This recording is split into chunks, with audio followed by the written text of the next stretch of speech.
Andrea Maestrello, responsabile dei venditori ambulanti Confcommercio di Pordenone, e presenta un'iniziativa che sta avendo veramente un grande successo in questo weekend di maggio, il mercato europeo.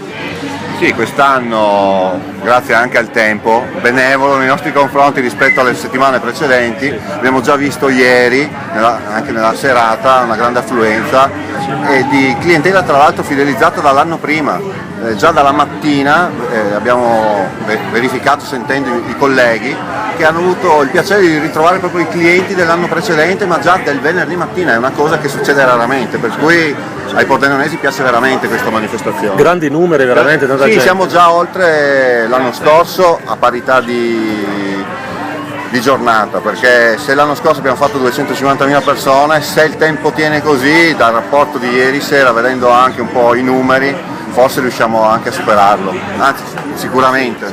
Poi si vede veramente anche tanti colori, tanto entusiasmo, cioè c'è un bel clima proprio. Sì, ma poi ci sono delle specialità un po' di tutto il mondo, non solo d'Europa in realtà, perché abbiamo anche qualche extraeuropeo, la qualità c'è, la gente la sta apprezzando.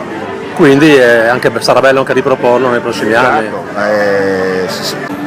La manifestazione piace ai pordenonesi, fino adesso anche a Roma è piaciuta a Pordenone, per cui speriamo che ci mantengano la data e che ci permettano di continuare a fare questa manifestazione per la città e per tutta la popolazione.